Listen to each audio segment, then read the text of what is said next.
play that thing, yeah, we clap that up. This ain't about me, it's about them.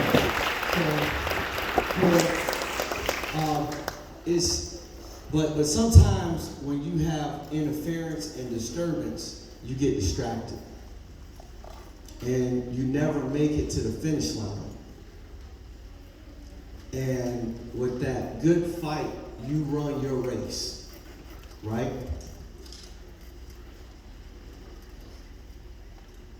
And I'm going to tell you a brief little story about my youngest daughter, Sparkles. She was born during the pandemic. She was premature. She came out the womb at 3 pounds. In Principal Bush, she got down to 2 pounds. So she spent 30 days in NICU, and in order to come out of NICU, they want you to get to 4 pounds. Well, Sparkles had a different plan because she never got there. But in the midst of it,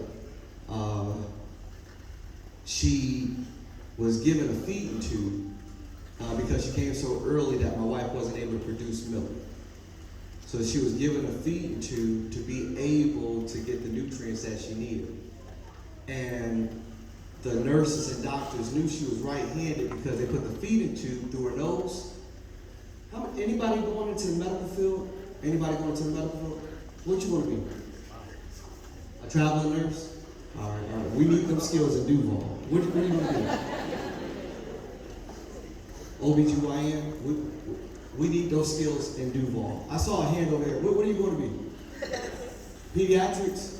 Pediatrics with children? So you would have been one of the nurses or doctors that worked on my daughter if you were already through with your education and your training.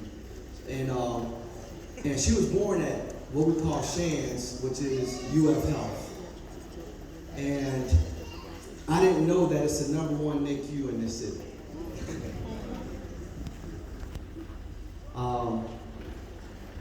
Okay, yes, feeding tube, right? So the feeding tube is through the right nostril, and then, y'all know about feeding tube? So basically, instead of it going through her mouth, it goes straight to her digestive system, to her stomach, right? So we knew she was right-handed because she went and she pulled the tube out of her nose with her right hand, right?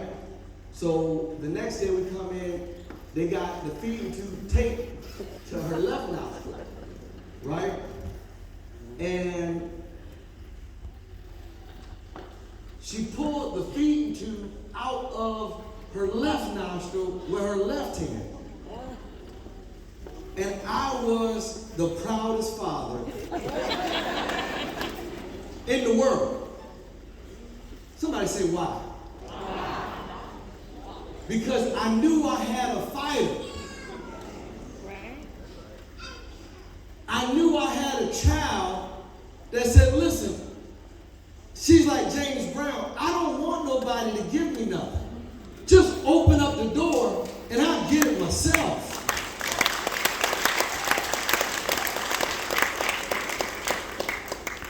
I don't want you to feed me. I just want you to show me how to create the meal. And if you show me how to create the meal, I'll feed myself.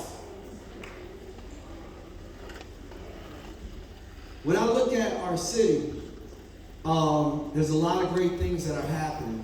And for all of our ladies and our princesses, I want you to know that it was a proud, historic moment on yesterday.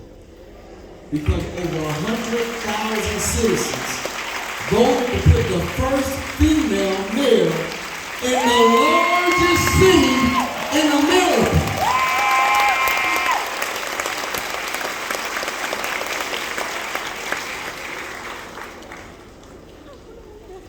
But it's somebody said I'm next. Did somebody say I was next? Did you say you were next? If you no. See, if you say it, you own it. Right. You own that. You own that. When you walk in the boardroom, you own it. When you walk in for the interviews, you own it. So this is the challenge, right? Is that sometimes we don't always know what's attainable. And When we don't know what's attainable, sometimes we go on ahead and we start going for anything and falling for anything. So, I love education, and Coach Louie, the reason why I love education is because Socrates taught a young man by the name of Plato. And Plato took everything that he learned from Socrates, and he gave it to a young man named Aristotle. And Aristotle took everything that Socrates taught Plato, and Plato taught Aristotle. And Aristotle reached out to this young man in Philippi named Alexander. And he gave him all the information that he got. And he applied all that information. And he conquered 3/4 of the known world. And he's known as Alexander the Great. You will be surprised what you're able to accomplish when you apply what they have deposited in you. Now, a lot of times we have to look at historical precedents. And with historical presidents, the people that come from historical trauma, a lot of times they undervalue education. But there was this woman by the name of Harriet Tubman. She said, I might have been born a slave, but I refuse to die a slave. When we think about things pertaining to education, there was this guy by the name of Negro Richard. He was born a slave. He said, somebody teach me how to read. No. How do you pronounce this word right here? How do you say this right here? How do you do this right here? How do you say this right here? And Negro Richard learned how to read. The book that he learned how to read was the Bible, and he learned how to speak the word in such clarity that he convinced his own master to set him free.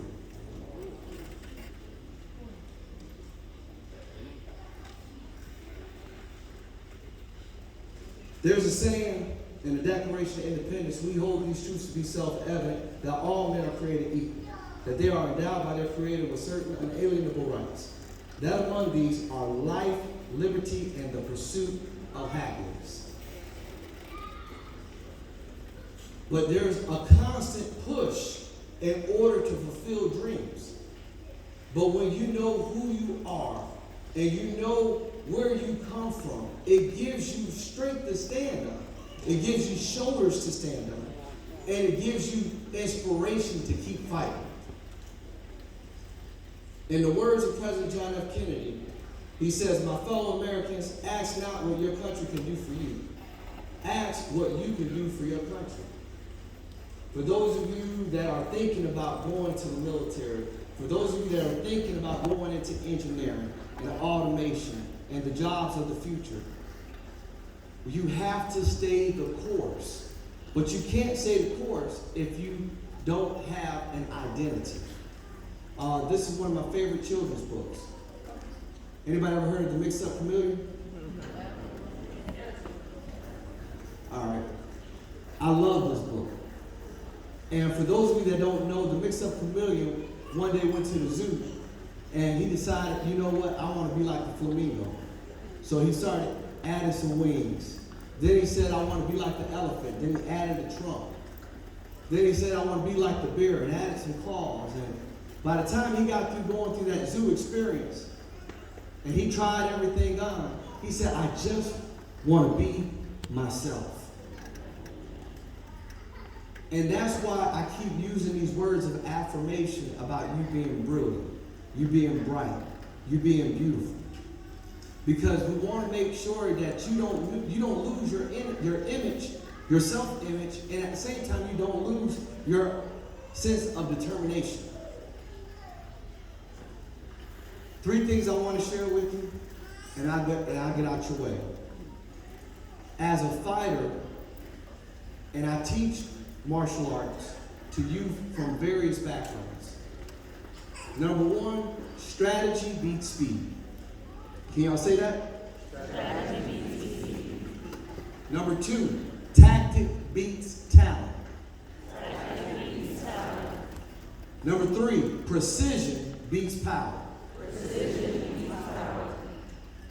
So when we look at strategy, that's your thoughts. When we look at tactic, that's your plans. And when we look at precision, that's your implementation.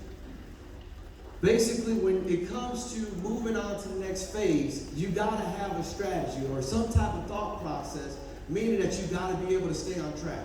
Or because if you don't have a track to go on, when you get to high school, there's a bunch of folks who don't have a plan. And their plan is to get you off of your plan.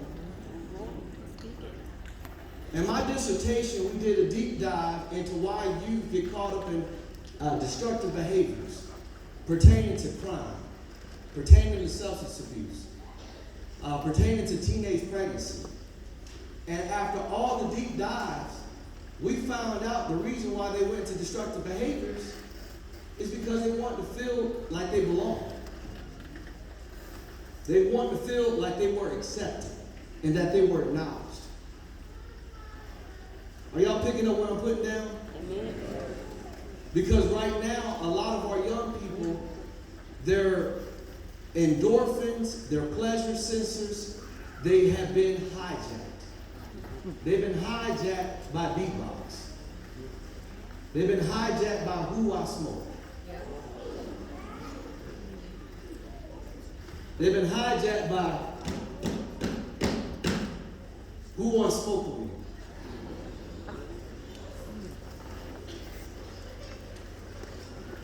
So if you are not aware of who you are and the type of determination and dignity that you possess, we're going to lose the momentum that we've gained. And I just believe we got some parents, we got some grandparents, we got some aunts, some uncles, some TTs, some memes, and some pawpaws that refuse to allow you to be distracted. There you go. I heard it. I didn't say anything about Jesus, but she said amen.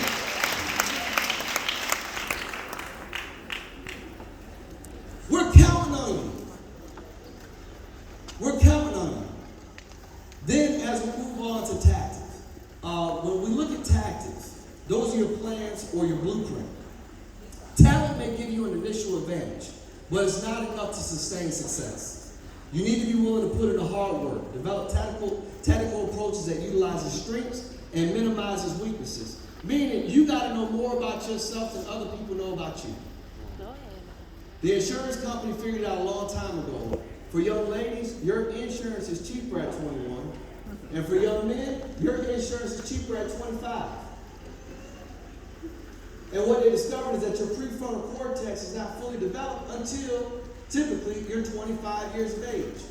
What that means is that if you have a very nice Tesla that goes very fast, very quick, you may try to see how fast you can go in a short amount of time. But when your prefrontal cortex is fully developed, what happens is you can say, you know what, I'm aware of the power that I have. And I don't have to max out my power to get from this red light to this one. Does that make sense? Then precision. Precision beats power. Being precise and deliberate in your actions. When I train martial arts or cage fighters, I want them to meet me at 5 o'clock in the morning. And if they can't meet me on time at 5 o'clock in the morning, I don't train them. And then we take a run down Pearl. We go to 27th and Golf Fair. Then we come back around to Main Street. And then when we come back down Main Street in 20th, there's a little spot where they do day labor, where adults sit and wait for their number to be called so that they can go to work to get paid for work that they do that day. Because if they're at that day labor spot at 6 o'clock, they won't get work that day. And I'm not saying this to put anybody down. I'm saying this to say that if you're not taking you serious, we can't expect for others to do for us what we're not willing to do for our own selves. And when you know your trajectory and where you're headed, why wait? Why put off for tomorrow for what you can do today? Malcolm Gladwell, in his book Outliers, he talks about a 10,000 hour rule. And 10,000 hours is like the amount of time that you possibly put on that piano, or the amount of time that you possibly put learning your dance routines and your timing, or the amount of time that you put on the football field and track, or the amount of time that you put in the chair and practice. When you see someone that's an expert at what they do, it's because they didn't do any shortcuts. They took what they wanted to do and they were very precise about it. They were very intentional about it. So, number one, strategy beats. All right, you get it? You get a C? Somebody else over here gets a name. Strategy beats. Tactic beats. Precision beats. Strategy beats. Tactic beats. Precision beats.